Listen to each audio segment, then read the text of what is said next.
where Hannibal was this portion. This was the region of Hannibal. In order to attack Rome, he did not use the convenient way of navy and army from the Aegean Sea and attacking Cilicia and Rome from the from the southern portion. But instead, he used this portion from Spain, the old Gaul, and then attacking from the Alps.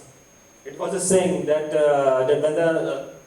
when the Ascanid system of the Roman Empire came to inform the king, he was of the saying that I think he saw elephants coming down from the Alps, and the whole court laughed aloud that how could elephants could march from the Alps. But the surprise attack of Hannibal was the first initial advantage that he had.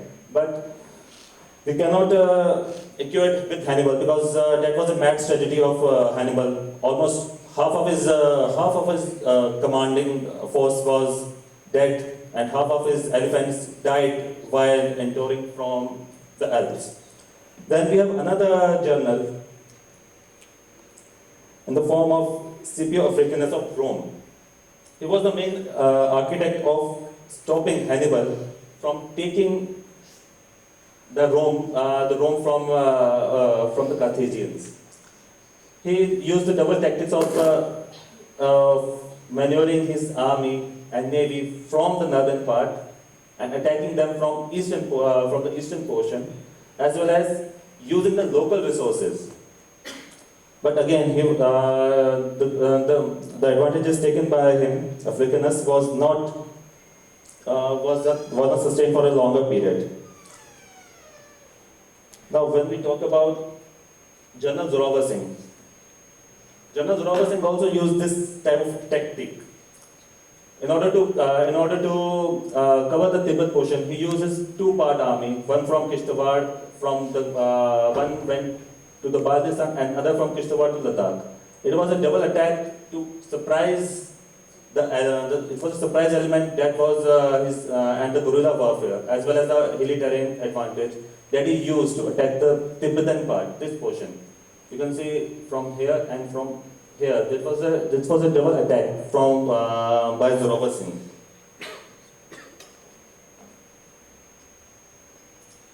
So we can see the military brilliance of Zorawar Singh while attacking the Tibetans, or we can say the peasant-age Chinese.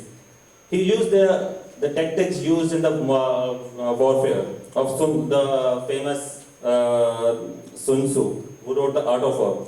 Let your plans be dark and impenetrable as night, and when you move, fall like a thunderbolt. As earlier said, covering a huge distance in a month of 4 months, in a time period of 4 months, and attacking the Tibetan was a great advantage. But such advantage had one major drawback. Although there was many things that due to climatic conditions he lost the war. But one major reason that led to his deadly failure was the background in Lahore, this portion. The Lahore kingdom, the Sikh Empire, was at that time full of conspiracies. After the death of Ranjit Singh, the whole Sikh Empire was indulged in conspiracies. The death of Gulab Singh's younger brother, Dhyan Singh, was a testimony to this fact. And the death of a young king and the many courtiers dying in the Lahore court could not provide the assistance and the proper help, the military tactics, the military advantage that was required for Zorawar Singh to win the Tibetan battle. Now,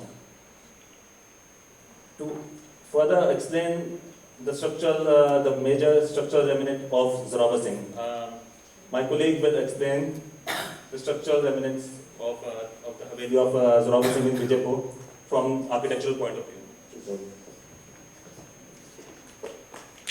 Good afternoon, everyone.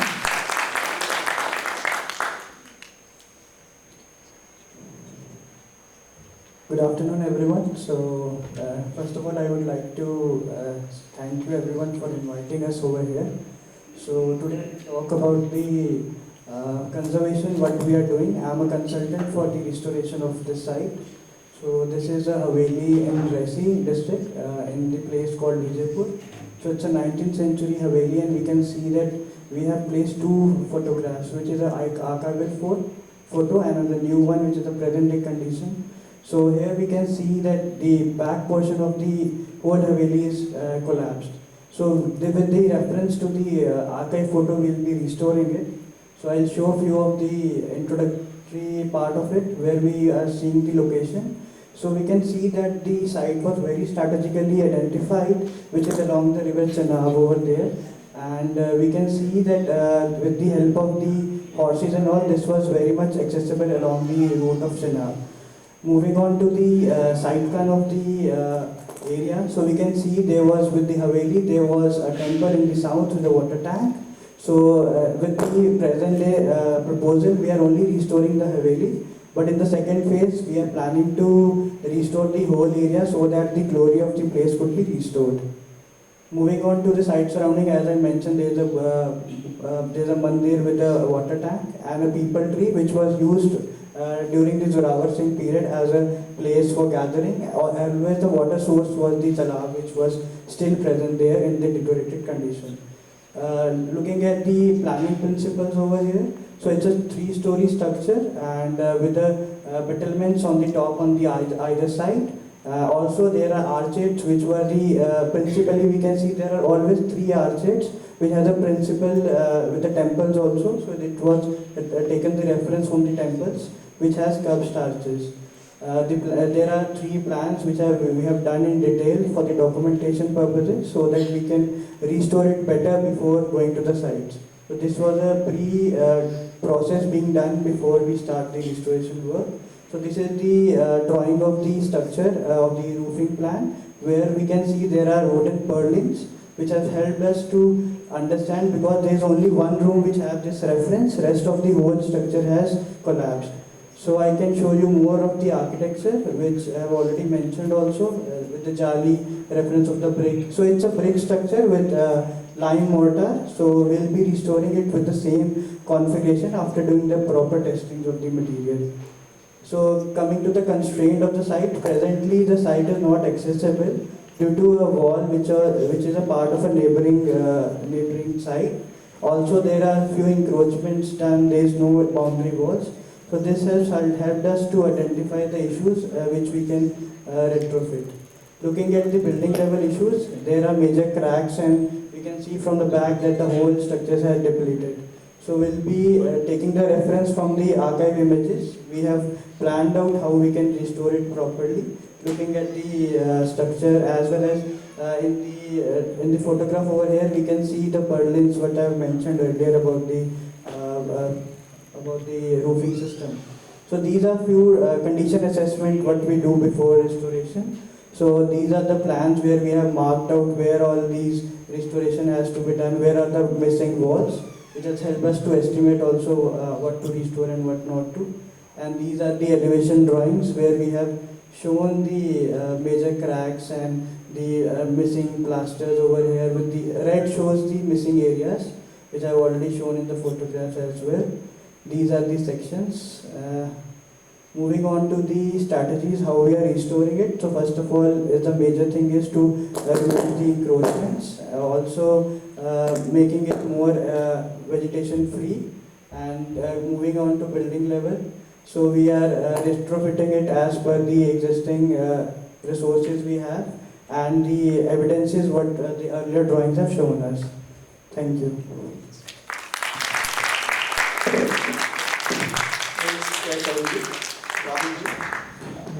So हमारे पास आज 5 paper थे और जिसमें doctor Bharti Gupta ji, doctor Jagmeet Kaur ji, Ajay Shreya जी, यशपाल जी, राहुल भोला जी और जय कृष्ण जी ने अपनी बात रखी। और मोटे शब्दों के अंदर देखा जाए तो भारती जी ने जम्मू कश्मीर का जो शौर्य गाथा है हमारी जम्मू कश्मीर राइफल्स का, कि वो 201 सालों का जो वीर गाथा रही है उसको बताया है और किस तरीके से वो युद्ध क्षेत्र के अंदर डटी रही, पीठ कभी नहीं दिखाई।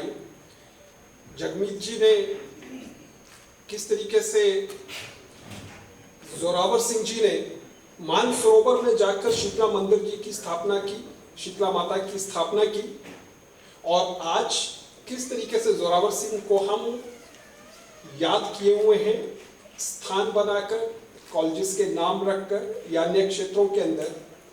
अजय जी और डॉक्टर श्रेया जी का कहना था कि हम लोग कोई, या जोरावर सिंह जी ने जो काम किया वो कोई जीते नहीं क्षेत्र, उसे फिर से सप्त सिंधु जो हमारा स्वप्न है, जो हमारा ध्येय है, जिसे हम मानकर चलते हैं, उसे साकार करने के अंदर एक मील का पत्थर बनकर वो सामने आए।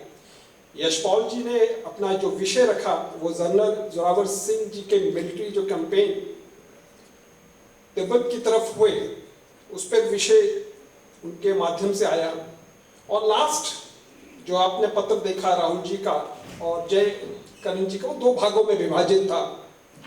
पहला वो भाग जिसमें कि एक मिलिट्री वॉर जो टैक्टिक्स रहती है और वॉरफेयर टेक्निक जिसे बच्चे जो पढ़ते हैं, उसे रोमन एम्पायर और गुलाब सिंह की जो वॉर टैक्टिक्स थी जो जोरावर सिंह ने इस्तेमाल की, उसके माध्यम से, और आज उनके जोरावर सिंह जी के कुछ बचे हुए अवशेषों को किस तरीके से रिस्टोर किया जाए, उस टेक्निक को हमारे सामने रखा। साथियों, ये पूरा जो सत्र चला है वो कुछ प्रश्न हमारे सामने खड़ा करता है कि अगर गुलाब सिंह जी इस रियासत को ना बनाते, वो जो क्षति, युद्ध क्षति में दिया गया धन ना देते और एक राज्य न स्थापित करते, डोगरा राज्य स्थापित ना करते, तो सोचिए थोड़ी देर के लिए कि क्या होता। 101 सालों तक इस प्रदेश के ऊपर, इस देश के ऊपर सेंट्रल एशिया से कोई हमला नहीं हुआ। वो जो खैबर की साइड से, खैबर पख्तूनख्वा से होते हुए जो हमले हुआ करते थे, ये डोगरा रूलर अगर स्थापित हुआ होता, तो ये जो शांति काल अंग्रेजों ने एंजॉय किया भारत के अंदर, हमला कोई नहीं हुआ, उसमें डोगरा रूलर्स का कितना योगदान था। दूसरा प्रश्न ये भी उठता है कि अगर जोरावर सिंह जी किश्तवाड़ से होते हुए वो बर्फ की चादर से निकलकर गिलगित बाल्टिस्तान से, अक्साई चीन से होते हुए तिब्बत मानसरोवर तक पहुंचते हैं, और ठीक है मानसरोवर नहीं है, परंतु जो क्षेत्र है जिसकी चर्चा आज भी हम लोग करते हैं, तो क्या वो चर्चा हम लोग कर पाते? और जरा ध्यान से सोचिएगा कि गुलाब सिंह जी और जोरावर सिंह के जो क्षेत्र हैं, अगर वो क्षेत्र ना होते तो क्या हमारी आइडेंटिटी क्या भारतीय होती या कोई और आइडेंटिटी होती? क्या आज ये राजेंद्र सिंह ब्रिगेडियर ही होता, या ब्रिगेडियर उस्मान, या ब्रिगेडियर कुछ और जो पाकिस्तान की तरफ से कुछ इस तरीके के नाम रहे होंगे उस टाइम पे? क्या ये ऑडिटोरियम का नाम वही होगा? और जब इंडिपेंडेंस होती है तो महाराजा हरि सिंह जी, गुलाब सिंह जी और जोरावर सिंह जी ने बनाए हुए राज्य के 2,22,236 स्क्वायर किलोमीटर का विलय भारत के साथ करते हैं। महाराजा गुलाब सिंह और उनके वंशज जो जोरावर सिंह जी, उनके सिपा सलाहकार, उनके सेनापति, जो 2,22,236 स्क्वायर किलोमीटर का एरिया हरि सिंह के माध्यम से भारत के साथ विलय करते हैं। जरा सोचिए कि क्या 2,22,236 स्क्वायर किलोमीटर आपके पास है? आपके पास मात्र 1.1 लाख स्क्वायर किलोमीटर है। तो वो महाराजा गुलाब सिंह, जनरल जोरावर सिंह जिनके लिए हम यहाँ बैठे हैं, उनका 1 लाख या 1.21 लाख स्क्वायर किलोमीटर कहाँ है?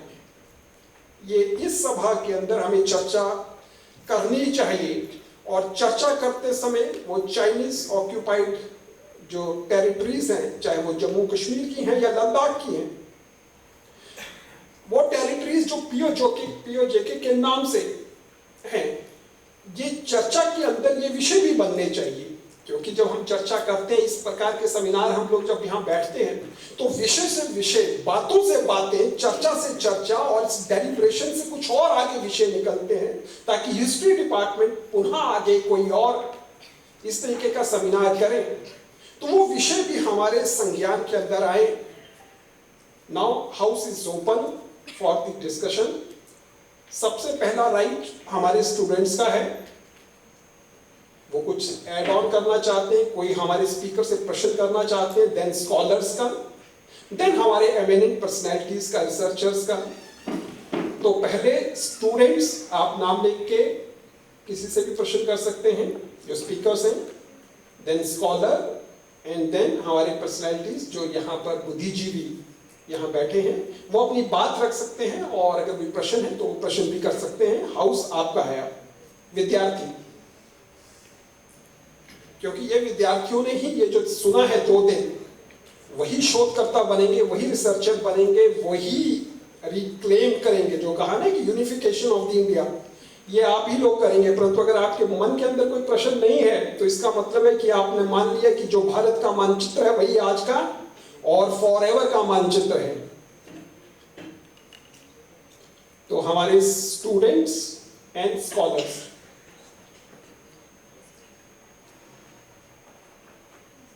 जी अपने आप को इंट्रोड्यूस करेंगे, पहले क्या कर रहे हैं और देन स्टेट पे प्रश्न या कुछ ऐड ऑन करना है।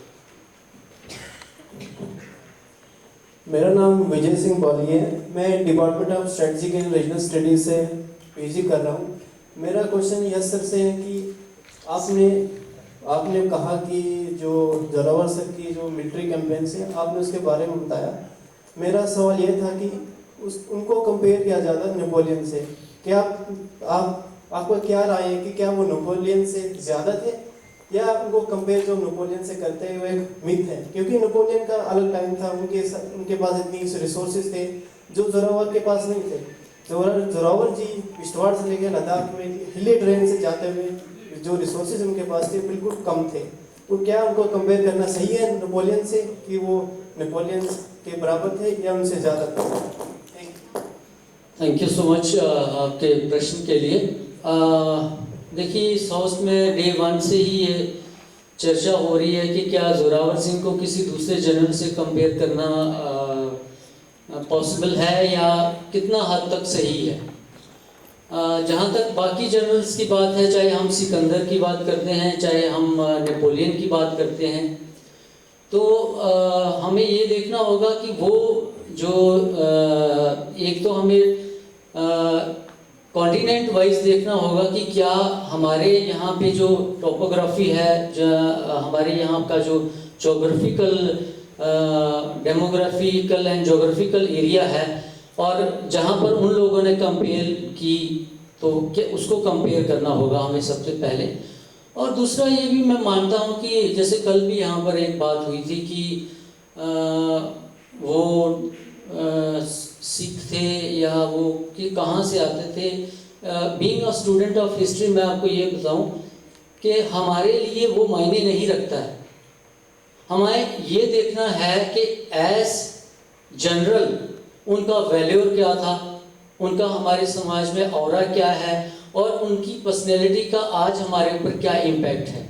तो ये सवाल ही नहीं बनता है कि हम उनको नेपोलियन से या उनसे कंपेयर करें। कल भी सर ने आपको बता दिया था कि रीइंफोर्समेंट की जहाँ तक बात आती है, आप नेपोलियन को देख लें किस तरह की रीइंफोर्समेंट थी और हमारे जनरल जोरावर सिंह के पास क्या था, few number of the soldiers. और सबसे जो ज़रूरी बात किसी युद्ध में लड़ने के लिए होती है वो होता है करेज। वो उसको लेकर चले थे और हम देख सकते हैं कि किस तरह से उन्होंने एरिया कवर किया इतने छोटे से। I have been fortunate to be in Ladakh. Ladakh में गया था और वहाँ पर मैंने उनके जो स्टैचूज बने हुए हैं, एक शे में बना हुआ है और एक हाला फेम में बना हुआ है। वहाँ से लोगों से आप बात करके देखिए कि रोटी के जो टुकड़े हैं उनको एक चादर में बांधकर पीठ पे और फिर उसको ले जाना और इतने डिफिकल्ट टेरेन पे 15,000 से 20,000 स्क्वायर फीट का एरिया जो अल्टीट्यूड एरिया है, वहाँ पर लड़ाई लड़ना it's not possible for humanly. आज भी अगर हम जाते हैं तो जैसा कहा गया कि 48 घंटे हमें एक्लेमेटाइज होने मिले, तो देयर इज़ नो क्वेश्चन, हम उनको उनसे कंपेयर नहीं कर सकते। जनरल जोरावर सिंह कहीं मीलों उनसे आगे थे, तो इसको कंपेयर करना भी मैं कहता हूँ कि उनका जो काम किया होगा, जो उन्होंने वैल्यूर शो किया है, उसमें इनजस्टिस होगा। Thank you. धन्यवाद यशपाल जी। कोई और प्रश्न विद्यार्थियों की ओर से?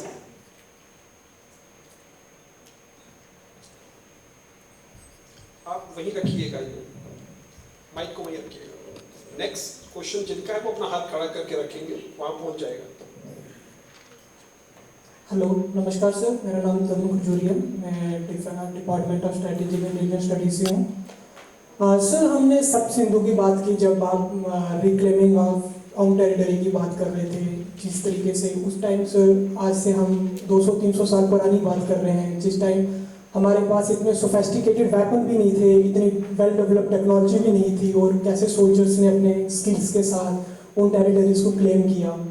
तो हम उस वैल्यूर को जब हम कंपेयर करते हैं प्रेजेंट कंटेक्स्ट में, तो सर जब प्रेजेंट कंटेक्स्ट में चाइना रिक्लेम करता है अरुणाचल प्रदेश की टेरिटरीज को, तो हम देखते हैं कि इंडिया की तरफ से कोई ऐसी रिटेलिएशन नहीं होती है। Why not we act as a revisionist against China? जब वो हमारी टेरिटरी को क्लेम करते हैं, हम क्यों नहीं कहते हैं कि अक्साई चीन हमारा है या फिर तिब्बत की कुछ टेरिटरीज हमारी हैं? बट उस कंपैरिजन में जब हम POJT की बात करते हैं तो हम कहते हैं कि उसको क्लेम करते हैं, बट मैं आपकी बात समझ गया। भारत का दुर्भाग्य ये है कि जब हम एयर स्ट्राइक की बात करते हैं, जो सर्जिकल स्ट्राइक हुई, उसमें भारत के ही लोग प्रश्न चिन्ह खड़ा करते हैं कि एयर स्ट्राइक हुई, सर्जिकल स्ट्राइक हुई या नहीं हुई। चाइना के द्वारा गलवान में क्या हुआ, या अरुणाचल प्रदेश जिस क्षेत्र की आप बात करते हैं, जहाँ पे जब कुछ होता है और देश के अंदर गुस्सा होता है और देश चाइना के विरोध में खड़ा होता है, लेकिन हमारे ही देश के कुछ ऐसे लोग हैं जो चाइना के साथ हाथ मिला के खड़े होते हैं। ये सबसे बड़ा दुर्भाग्य है। दूसरा, मैं जिस सिंधु क्षेत्र की बात कर रहा था, 200-300 वर्ष की बात नहीं है। वो ऋग्वेद से बात जब हम शुरू करते हैं, तो जो जियो कल्चरल आइडेंटिटी है भारतवर्ष की, उसमें सप्त सिंधु क्षेत्र की बड़ी इंपॉर्टेंट भूमिका है। लेकिन जब हम रिसेंट देखो, जैसे आपने बात करी गुलाब सिंह का जो एफर्ट रहा, या ललिता दत्त की भी बात करें, उसके बाद भी जो कंटिन्यूस प्रयास रहे, इसमें पोरस की बात भी आती है, उसके बाद उसकी जो श्रीमती उसके बाद बचती है, मंगला देवी की भी बात आती है। इन सबका जो एफर्ट है, इसको रिक्लेम करने में रहा है।